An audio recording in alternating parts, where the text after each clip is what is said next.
Okay, October 10, Friday. Alis tayo ng bahay pero somewhere dyan sa likuran natin nagluluto si Chef Ed kasi today ang luto day ni Ready Hit Go. And then sa weekend, yun ang delivery natin sa Sunday morning yan. So ngayon tayo maghahanap tayo ng actually hindi naman tayo maghahanap, pupunta na tayo dun sa paggawaan ng tarpaulin. Kasi yung sa tarpaulin, wait lang tumatawag si Teens. Okay, tumawag lang si Teens kasi ayun, maaga siya umalis kanina, nag-makeup, and then nag-usap lang kami kung anong schedule for today, which is eto, sasabihin ko din dito sa vlog yung mga gagawin.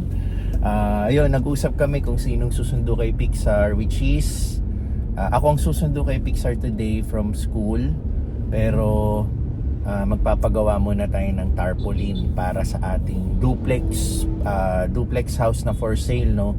Kasi yung pinagawa kong tarpaulin before, nasira ng mga bagyo. Yun yung nakapaskil dito sa tabing village namin. And yung also yung nakapaskil naman dun sa mismong duplex, napunit-punit din ng mga nakaraang mga bagyo, hindi lang isang bagyo, series of bagyo na dumating dito sa Pilipinas. So kailangan natin magpagawa ng bago para makapagpaskil ulit tayo. So ayun, after nyan mag-workout tayo and then susunduin na natin si Pixar sa school.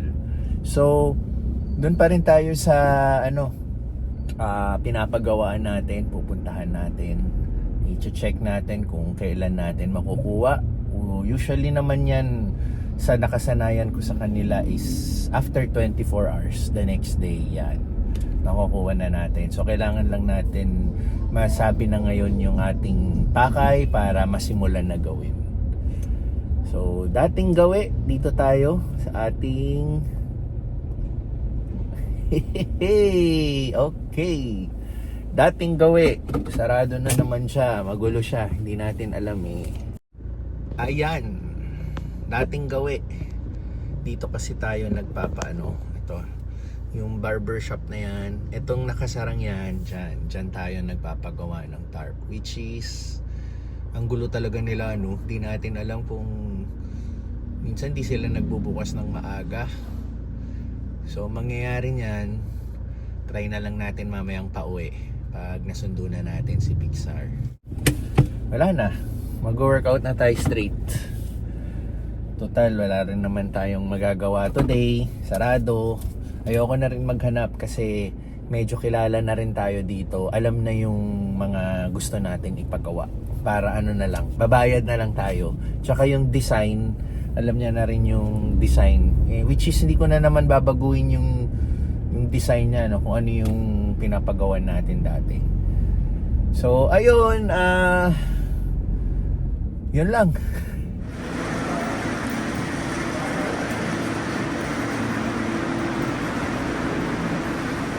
Dito tayo sa Evia mag-workout para malapit-lapit na tayo sa school ni Pixar mamaya.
workout finish.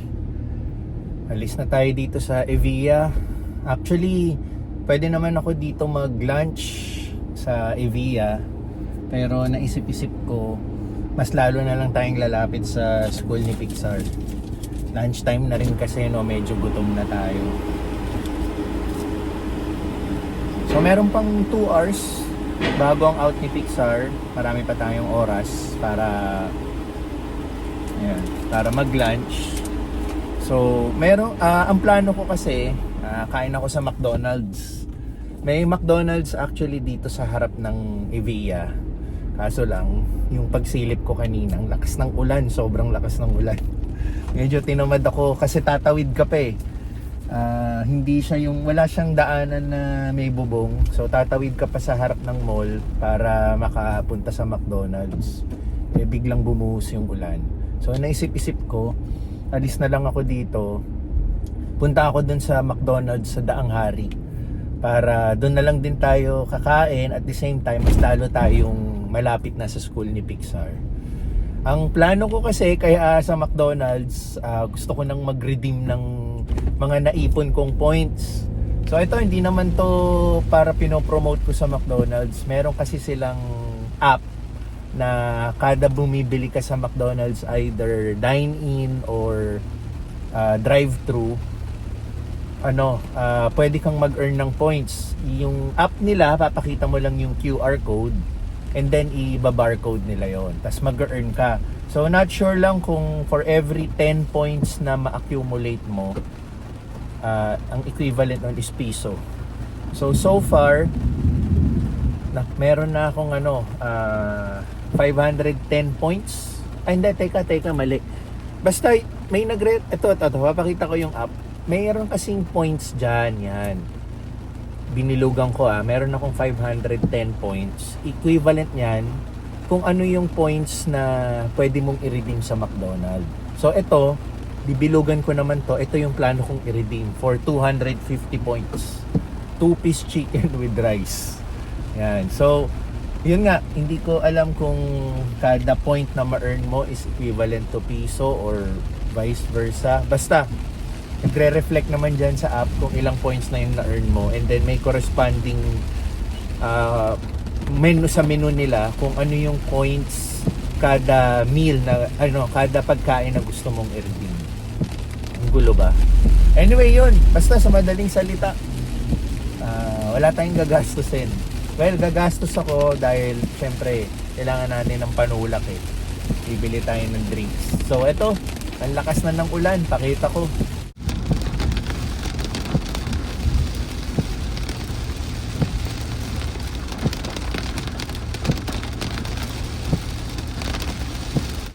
Ayan, malabag yung ulan na naman.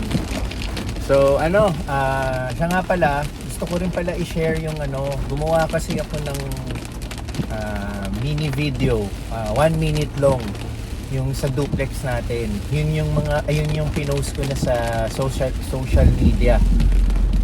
Yung nakapaskil na para pang-promote sa ating duplex. So sasabayan na nga rin natin yan mamaya kung makita natin open yung shop, magpapagawa ulit tayo ng tarpaulin para talagang ma-promote natin si duplex. And na rin October na rin, nakaraan na rin yung September. Before kasi mag-September, yung month ng August, umano yung ghost month. Karamihan ng mga clients natin naniniwala sa ghost month, yung ayaw muna nilang makipag-transact during ghost month. Pero yung natapos yung ghost month, which is end ng September, last week yata ng September, yun, medyo nag-ramp up ulit yung mga tawag natin for viewing and inquiries sa ating duplex. So kaya kailangan ma-push na rin natin tong duplex natin para mas lalong makita ng mga clients natin. So ito, without further ado, papakita ko muna yung yung ginawa kong video clip lang. 1 minute long nung pang-promote natin sa ating duplex.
Hirap din kasi makaano eh.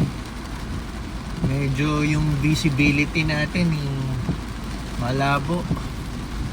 Oh, banggaan pa sila. Pero marang gas-gas lang. Ang hirap niyan makipagdiskusyon, lakas ng ulan. Kaya ingat pa rin. Kaya maaraw, kaya maulan na ganito. Yan.